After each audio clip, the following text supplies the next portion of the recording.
ओम ज्ञानतिमिरान्धस्य ज्ञानञ्जनशलाकया चक्षुरुन्मिलितं येन तस्मै श्रीगुरुवे नमः।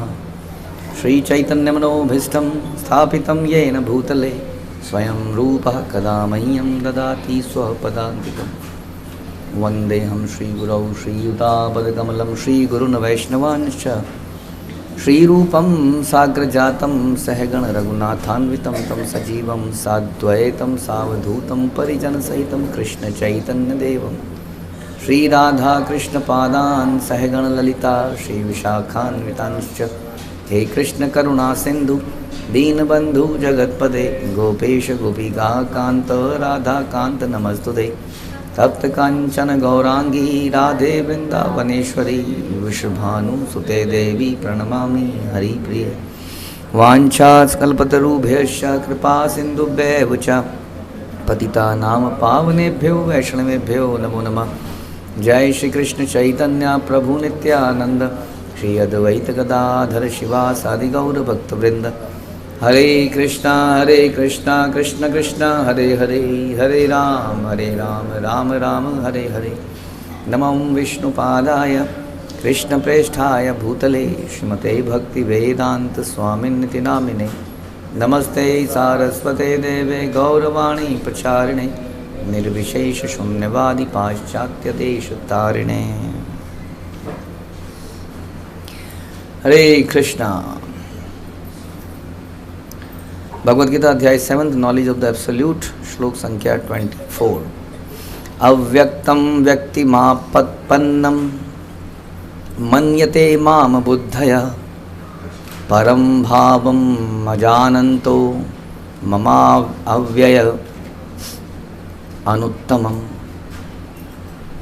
बुद्धिहीन मनुष्य मुझको ठीक से ना जानने के कारण सोचते हैं कि मैं यानी कि भगवान कृष्ण पहले निराकार था और अब मैंने इस स्वरूप को धारण किया है।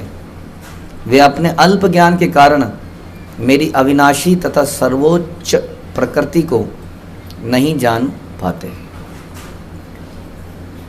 तो बुद्धिहीन मनुष्य कई प्रकार के हो सकते हैं। इसके पहले आपने कुछ बुद्धिहीन मनुष्यों के बारे में सुना था। वो कौन थे? जो देवताओं की पूजा करते हैं for getting some temporary benefits, उनको बुद्धिहीन बताया गया था। तो ऐसे बुद्धिहीन व्यक्ति भगवान को नहीं समझ सकते एक तो ऑब्वियसली। और भी कुछ ऐसे बुद्धिहीन हैं जिनको हम एक प्रकार से मायावादी कहते हैं। अब इसको मोटे तौर पर ये समझ लीजिए। मायावादी लोग क्या कहते हैं कि सब कुछ एक प्रकार से भ्रम है और इसलिए भ्रम भी है। और जो संसार में दिखता है वो कोई रूप लेता है और रूप कभी भी परमानेंट नहीं हो सकता। रूप हमेशा टेम्परेरी है।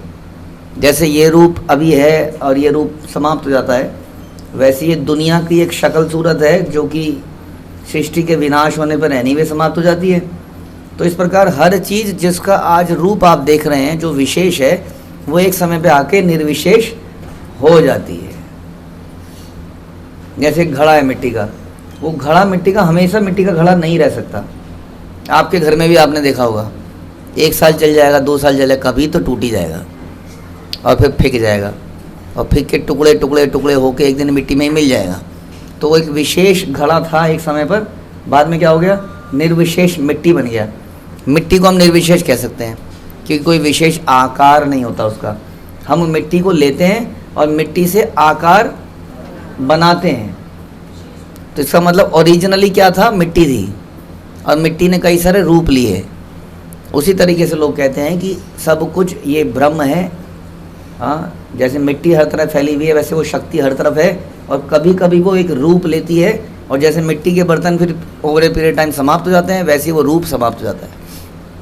इसलिए अगर भगवान की आप बात कर रहे हैं तो भगवान भी इसी तरीके से पर ब्रह्म है, हर जगह व्याप्त हैं और वो कभी कभी एक शेप लेते हैं और फिर उस शेप का काम खत्म हो जाता है और फिर वो चले जाते हैं अपने उसी ब्रह्म रूप में। तो ओरिजिनल वस्तु क्या है? वो ब्रह्म है, वो निराकार है, वो निर्विशेष वस्तु है। लाइक मिट्टी, सैंड, वो इटर्नल है और उससे बने हुए बर्तन टेम्परेरी हैं। और कुछ हद तक ये बात सही भी लगती है हमें। क्योंकि हमें लगता है कि हमारा रूप समाप्त होता है, फिर हम मिल जाते हैं, पता नहीं कहाँ चले जाते हैं, हम ब्रह्म में शायद लीन हो जाते हैं, फिर हम आते हैं, कोई रूप लेते हैं। नहीं, अलग अलग जन्मों में हमारी शक्ल सूरत बदलती है कि नहीं, ऐसी रहती है, बदल जाती है, तो हमारी शेप बदल रहती है। इसका मतलब हमारा कोई परमानेंट स्वरूप है ही नहीं। और ऐसे ही वो यही फिलॉसफी को भगवान के साथ भी लगाते हैं कि इसी तरह से भगवान का भी कोई परमानेंट स्वरूप नहीं है, क्योंकि स्वरूप हमेशा नष्ट होता है। इसलिए भगवान कह रहे हैं कि अल्प ज्ञान के कारण मेरी अविनाशी और सर्वोच्च प्रकृति को नहीं जान पाते। और वो प्रकृति क्या है? जैसे भगवान कहते हैं गीता अपरिमेय अपरिमेयम, वो अपरा, इस अपरेम जो श्लोक है वो उसमें भगवान बता रहे हैं कि इस शक्ति के बियॉन्ड मेरी एक शक्ति और है, विच इज पराशक्ति, जो कि जिससे क्या कर रहे हैं, वो दोहन करते हैं। जीव भूता भगवान बता रहे हैं, जीव तो ऐसा करता है, तो जीव क्या है? पराशक्ति है। तो पराशक्ति का क्या विशेष रूप है, विशेष गुण है कि पराशक्ति से बनी कोई भी चीज़ इस प्रकार से उसका रूप का नाश नहीं होता जैसे हमारा होता है। यानी कि पराशक्ति के अंदर कोई चीज़ अगर बनी है, चाहे तो भगवान बने हैं या हम भी हैं, वो रूप क्या रहता है? वो रूप परमानेंट रहता है। समझ में आ रहा है कुछ या नहीं आ रहा है? वो रूप परमानेंट बना रहता है। इसको कौन नहीं समझ पाता? इसको कोई नहीं समझ सकता। इसको समझने के लिए फिर बहुत कुछ है जो इस श्लोक में भी लिखा है और हम सुनते भी आए हैं। अब फिर से सुनते हैं इसको कि बुद्धिमानहीन जो मनुष्य हैं वो सोचते हैं कि मैं पहले निराकार था, जब ये हमने चर्चा करी, और फिर मैंने ही रूप लिया। मैंने मतलब किसने? वो इज मैंने। किसने? व्हाट इज भगवान? कृष्ण ने। बोल रहे हैं ना वो मैंने मतलब कृष्ण ने। तो कह रहे हैं कि बुद्धिहीन लोग कहते हैं कि मैंने, इसका मतलब ये जो कृष्ण रूप मैंने धारण किया है, पहले मैं ऐसा नहीं था, ये मैंने रूप धारण किया है। और इसलिए जब रूप धारण किया है तो इसको एक शिकारी ने मार दिया, हंटर ने मार दिया। क्या नाम था उस हंटर का? हाँ, क्या नाम था उस हंटर का? जरा। कि जरा नाम के हंटर ने मुझे मार दिया। ये हम ऐसा लोग कहते हैं क्योंकि उन्होंने एक रूप लिया था, उस रूप को समाप्त तो होना ही था, वो रूप समाप्त हो गया। इसलिए आप, ठीक है, भगवान का एक अवतार थे, आप ये मत कहिए कि वो इटर्नल भगवान है या सबके सोर्स हैं, क्योंकि उन्होंने एक रूप लिया और रूप लेने के बाद वो चले भी गए। रूप यानी कि समाप्त कर दिया। जबकि भागवतम ऐसा नहीं कहती है, आप पढ़ेंगे तो आप भागवतम में पढ़ेंगे कि भगवान की मृत्यु के वो जो लोग समझते हैं उस सबको समझ में आएगा कि भगवान कहाँ से मृत्यु में आए। वो जो शिकारी था वो भी हाथ जोड़ के खड़ा हो गया भगवान के आगे, मैंने क्या कर दिया। और शिकारी देखते देखते ही भगवान के लोक में चला गया, वहीं से उसको पहुंचा दिया। भगवान का रथ जमीन पे खड़ा था, शूं करके ऊपर रथ चला गया। और दारुक चला गया। दारुक को बोला पहले द्वारका वासियों के पास जाओ, द्वारका वासियों को बताओ कि मेरे जाते ही ये द्वारका नगरी पानी में चली जाएगी, इसलिए जिसको जो जो करना है कर ले, ये बचेगा नहीं कुछ यहाँ पर। फिर बलराम जी छुप करके पहले ही चले गए, फिर दारुक वारुक ये सब लोग सब निकल के उसके बाद भगवान चले गए, और उसके बाद द्वारका पानी में।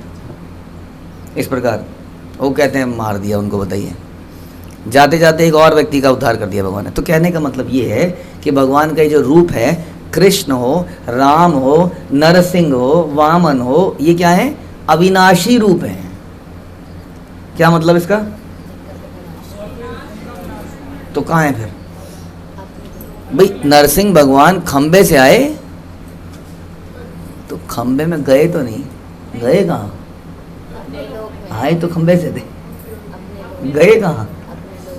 तो लोग कहते हैं कि कुछ मेकअप किया उन्होंने शायद, क्योंकि ब्रह्मा जी का वरदान था तो कोई मेकअप वेकअप कर लिया। अब बताइए, मेकअप करके अगर कोई आए तो झूठ नहीं हो गया? बताइए, सोचिए ज़रा। वो कह रहे हैं कि इस सृष्टि का कोई व्यक्ति मुझे ना मार पाए। अब आप अगर उसको एक रूप मान रहे हो सृष्टि का, तो हिरण्यकशिपु को कैसे मार सकता है? तो प्रॉमिस टूट गया। बोलिए जी, सुना आपने? वो कहता है कि इस आपकी क्रिएशन, हे ब्रह्मा, का कोई व्यक्ति मुझे ना मार पाए। और हम तो कह रहे हैं कि ये तो रूप लेता है तो प्रकृति के अंडर हो गया, है ना, क्रिएशन का पार्ट हो गया, हाँ, और समाप्त हो सकता है। तो अब उसने तो ये प्रॉमिस किया था कि मार ही नहीं सकता कोई मुझे इस संसार में, क्रिएटेड एनी क्रिएटेड बीइंग, कोई भी आपकी 84 लाख स्पीशीज़ का कोई व्यक्ति मार ही नहीं सकता है। इसका मतलब ये हो गया। तो फिर ये किसने मारा?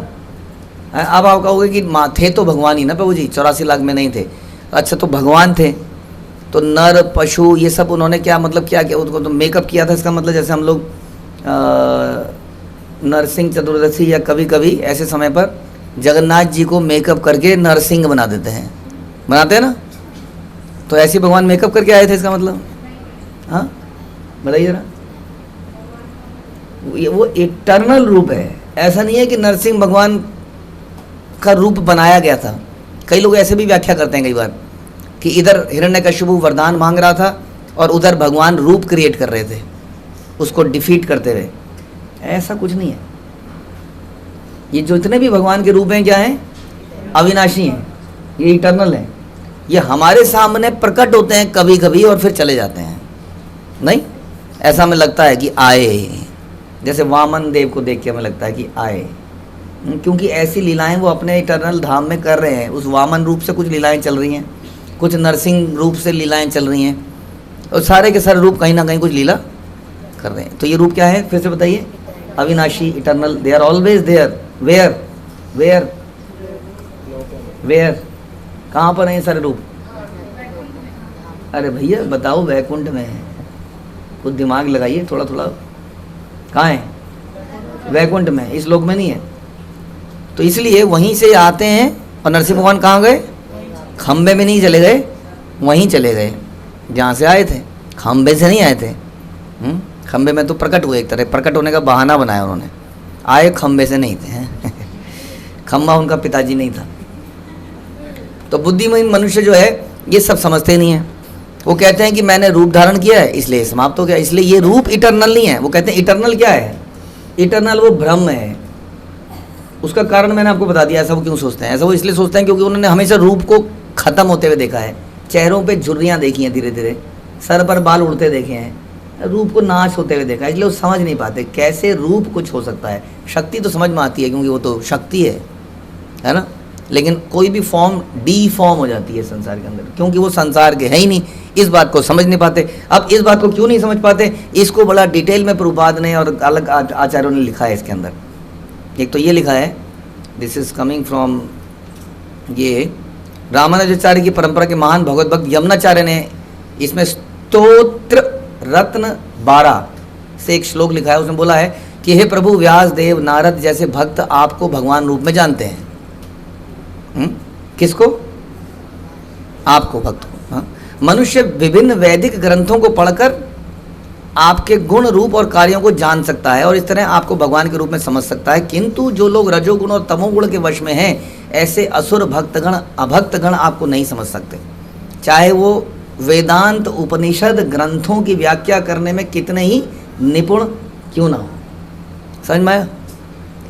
कई बार हम कुछ ऐसे चर्चा करते हैं, जैसे मैं बताता हूँ कि कृष्ण भगवान है, तो कई लोग रेफरेंस देते हैं उपनिषद में ये है, उपनिषद में वो है। वो कह रहे हैं कितने भी उपनिषद क्यों ना पढ़ लो आप भगवान को समझ नहीं पाएंगे, क्योंकि आप रजोगुण और तमोगुण से प्रभावित हैं। आप किसी वैष्णव या गुरु परंपरा, वैलिड गुरु परंपरा के अंतर्गत हो ही नहीं। आप अपनी बुद्धि से समझ रहे हो, इसलिए नहीं समझ सकते हो भगवान को, कभी भी नहीं समझते।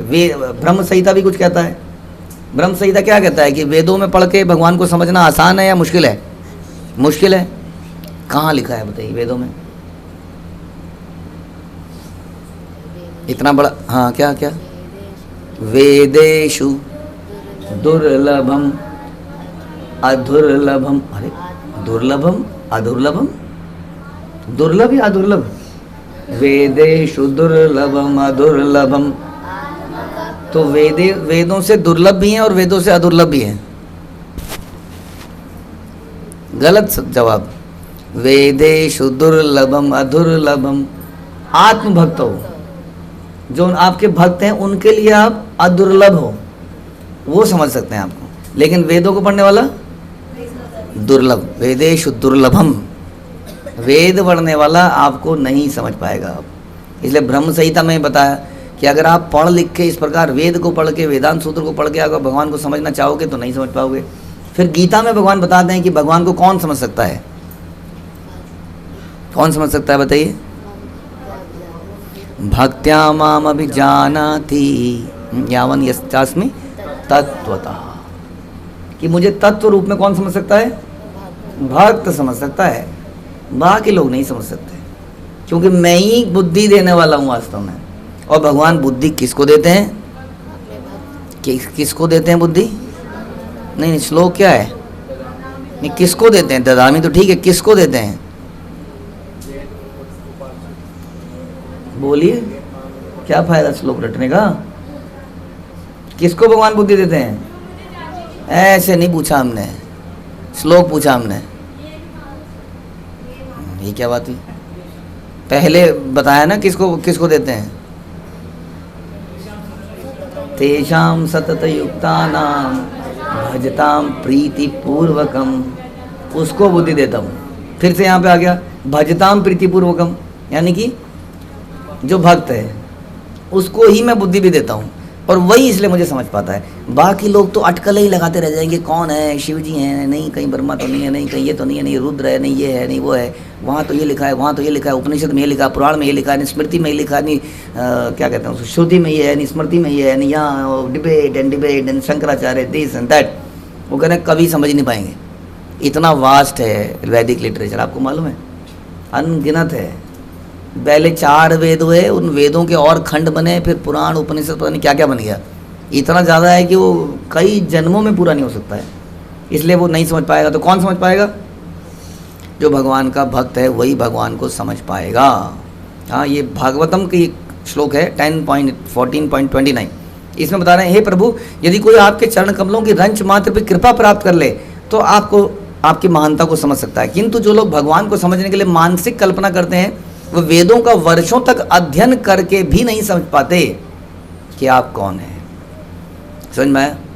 इसलिए प्रभु बता रहे हैं कि जब मनुष्य हरे कृष्ण कृष्ण कृष्ण हरे हरे, हरे राम राम राम हरे हरे, इस महानतम जप से प्रारंभ करके कृष्ण भावना मृत में पूर्णतया तन में हो जाता है, तभी वह भगवान को समझ सकता है। समझ में आया? आपसे क्यों कराई जाती है माला? क्यों कराई जाती है आपसे माला? ताकि आपका उस परम भगवान से कुछ कनेक्शन बने, ऐसे ही बन सकता है। और माला करने में समस्या है सबसे ज़्यादा। हाँ, पूरे भक्ति के प्रोसेस में सबसे मुश्किल काम केवल ये है। एक तो रीडिंग भी मुश्किल काम है, आई नो, लेकिन ये रीडिंग से भी मुश्किल काम है माला करना। बता रहे हैं कि यहीं से तो स्टार्ट होता है कनेक्शन, यहीं से तो भक्ति का एक प्रोसेस स्टार्ट होता है। हम भगवान का नाम लेते हैं तो हमारे अंदर के अनर्थ समाप्त होते हैं, श्रद्धा का विकास होता है। हाँ, धीरे धीरे भक्ति भाव पैदा होती है, और तब जाके हम भगवान को समझ पाते हैं।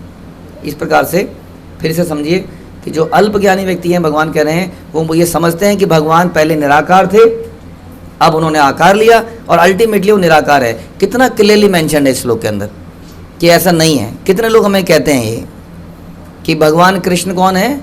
वो भगवान नहीं है, वो भगवान ने एक फॉर्म ली, हाँ, एक राजकुमार की, एक सुंदर पुरुष की, और फिर समाप्त हो गई। वो परम भगवान नहीं है, क्योंकि वो भगवान के अविनाशी रूप को समझते नहीं है कि उनका कोई अविनाशी रूप भी हो सकता है। ये श्लोक बताया बिल्कुल क्लियरली। मायावादियों के लिए एक आंसर है कि भगवान का एक अविनाशी फॉर्म है।